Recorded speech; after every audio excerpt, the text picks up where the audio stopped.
പരുന്തുംപാറ കയ്യേറ്റത്തിൽ ഉന്നതതല യോഗം വിളിച്ച് റവന്യൂ വകുപ്പ് മന്ത്രി കെ രാജൻ.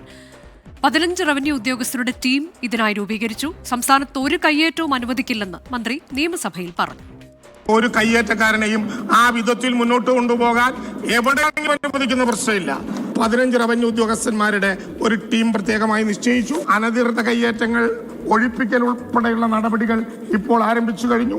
ഇന്ന് വൈകുന്നേരം 6 മണിക്ക് മന്ത്രിയുടെ നേതൃത്വത്തിൽ തന്നെ നടക്കുന്ന ഉന്നതതല യോഗത്തിലൂടെ ആ നടപടിക്രമങ്ങൾ എന്നേക്കുമായി അത്തരത്തിൽ ഒരു കയ്യേറ്റവും ഇനി എവിടെയും വെച്ചു പൊറുപ്പിക്കാൻ പറ്റാത്ത വിധത്തിൽ മാറ്റിയെടുക്കും എന്നുകൂടി പറയട്ടെ. പരുന്തുംപാറയിൽ കയ്യേറ്റങ്ങൾ നടക്കുന്നതായി 1 വർഷം മുൻപ് പരാതി നൽകിയിരുന്നുവെന്ന് വാഴൂർ സോമൻ MLA. എന്നാൽ ഒരു നടപടിയും ഉണ്ടായില്ല എന്നും വാഴൂർ സോമൻ പറഞ്ഞു. പരുന്തുംപാറയിലെ സ്ഥലം എൻ്റെ മണ്ഡലത്തിലാണ്. കയ്യേറ്റങ്ങൾ നടക്കുന്നതായിട്ട് ശ്രദ്ധയിൽപ്പെട്ടത് 1 വർഷത്തിന് മുൻപ് താലൂക്ക് സഭയിൽ നടപടി സ്വീകരിക്കണമെന്ന് തഹസിൽദാരോട് ആവശ്യപ്പെട്ടതാണ്. ഈ 3.5 വർഷക്കാലത്തിനുള്ളിൽ 5ാമത്തെ തഹസിൽദാരാ പീരുമേട്ടിലിരിക്കുന്നത്, 5ാമത്തെ LR തഹസിൽദാരാ പീരുമേട്ടിലിരിക്കുന്നത്, 4ാമത്തെ LA തഹസിൽദാരാ പീരുമേട്ടിലിരിക്കുന്നത്. ഇതിൻ്റെ അകത്ത് വ്യക്തിപരമായി ഞങ്ങളെ ചെളിവാരി എറിയുന്ന ഒരു സമീപനം വന്നിട്ടുണ്ട്. അതുകൊണ്ടൊരു വ്യക്തത ഈ കാര്യത്തിൽ വരുത്തണം.